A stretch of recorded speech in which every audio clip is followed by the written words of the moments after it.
Assalamu alaikum. My name is Faria TEDx Fali and this is episode 28 of Call Maya. The topic is how to improve focus and concentration. Hey, hope your morning's treating you okay. Maya, what does focus mean? Good question. It's one of those words that feels simple but gets kind of slippery the more you think about it. To me, focus isn't just about shutting everything else out, it's about intentionally putting your energy towards what matters to you right now. What are you wrestling with about it? How is focus different from attention? Okay, that's a really good distinction to make. Attention feels more reactive, right? Like something grabs it, a notification, and always a thought popping into your head. Focus, though, that's deliberate. It's a conscious choice to say, okay, this is what I'm working on, and I'm going to keep coming back to it. Attention is like a flashlight beam bouncing around, and focus is like holding that beam steady on one spot. Does that make sense? Yes, it does make sense. So, Maya, how can goal setting improve focus? Gotcha. Well, think about it. When you have a clear goal, it gives your brain a target instead of your attention flitting around trying to land on something. It has a place to go. A goal acts like a little magnet for your focus. It helps you decide what's worth paying attention to and what's just noise. Plus, breaking goals down makes focus easier. Smaller steps are less overwhelming, right? You've been exploring that a bit with time management. So Maya, how can boredom be managed to maintain concentration? Oof, boredom, the enemy of focus, honestly. Um, I've heard it's a surprisingly useful signal, though, like your brain saying, hey, this isn't stimulating enough. The trick isn't to eliminate it entirely, but to understand why you're bored. Is the task too easy? Too hard? Just not interesting? Sometimes a quick switch to something else, then circling back can help.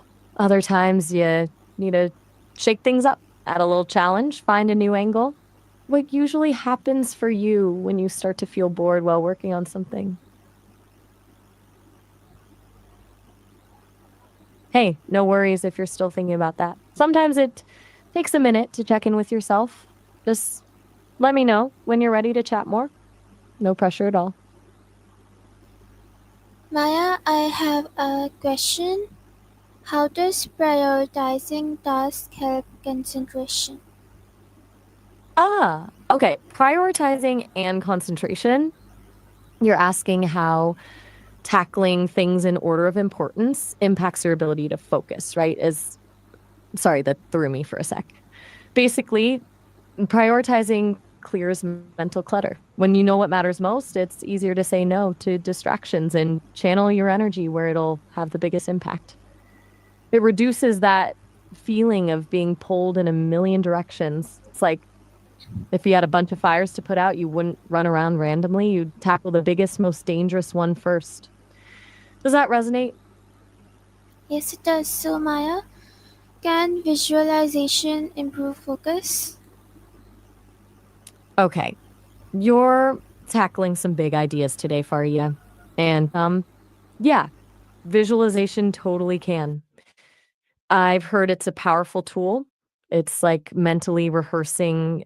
You're creating a clear image of yourself successfully completing a task, which strengthens the neural pathways associated with that task. It's not just about positive thinking, it's about prepping your brain for action. It's like a mental warm up. Do you ever visualize before tackling something challenging? No, I don't, Maya. Gotcha. Well, it's not for everyone, but it might be worth experimenting with. Even just a quick mental snapshot, seeing yourself calm and focused, working through a problem or finishing a project can make a difference. It's a low stakes way to potentially boost your concentration. Diving into mindfulness, right? It feels kind of similar in that way, training your brain to be present and focused. So, Maya, how does mindfulness improve attention? Right, picking up on that thread. Mindfulness is basically training your attention to return to the present moment. It's not about stopping thoughts, it's about noticing them without getting carried away. Each time you gently redirect your focus, whether it's to your breath, a sound, or a sensation, you're strengthening your attentional muscle. It builds stamina. It's like doing reps at the gym, but for your brain. You've been journaling, which I imagine helps with that self awareness piece. Um, Just acknowledging that, yeah. Sometimes it's just good to have a space to let things sit. I get it. so, Maya, can you tell me how can regular exercise improve brain function? Absolutely. Okay. So I've heard exercise isn't just about your body, it's like rocket fuel for your brain. It boosts blood flow, which means more oxygen and nutrients getting to your brain cells. It also encourages the growth of new neurons and strengthens the connections between existing ones. Seriously, people say it can improve memory, attention span, even creativity. Plus, exercise releases endorphins, which have mood boosting effects. It's all connected. Less stress, more energy, clearer thinking. What kind of exercise do you enjoy, if any? I do not enjoy any exercise. So, Maya, how can reading improve attention span? Okay, fair enough. Not everyone's a gym rat, and that's totally cool. Reading can be a fantastic way to boost your attention span, though, even if exercise isn't your thing. It forces you to focus on a single task for an extended period. It's a workout for your concentration muscles in a different way. And depending on what you're reading, it can also challenge your brain and spark new connections. Unlike scrolling through social media, which rewards quick bursts of dopamine, reading requires sustained attention. What kind of stuff do you usually read? Or what would you read if you had more time? No worries at all. Sometimes you just need a beat. Don't feel like you need to fill the silence. Take your time. Maya, I have a question for you. Shoot. Lay it on me. Okay, so can practicing mindfulness daily improve focus? We've circled back to mindfulness, huh? Yes, absolutely. Daily mindfulness practice is like consistently sharpening a tool. The more you do it, the more refined your ability to focus becomes. It teaches you to observe your thoughts and feelings without judgment, which makes it easier to redirect your attention when it wanders. It's not a quick fix, but a gradual strengthening of your attentional muscles. You mentioned journaling. Does that feel like it taps into similar skills for you? Hmm, maybe it does. So, Maya, how does consistency help in building attention skills? Okay, good observation. Consistency is key, honestly.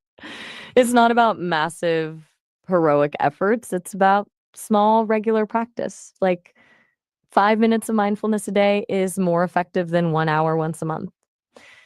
Consistent practice builds habits, and habits automate the process. Your brain starts to get used to focusing, and it becomes easier over time. It's like learning an instrument. You wouldn't get good by only practicing. Yeah, simple and effective. Sometimes it really is just about showing up, right? Okay, so how can improving focus change life outcomes? That's a really big question, Faria. And honestly, a pretty important one. Improved focus can ripple out and touch pretty much every aspect of your life. It boosts productivity.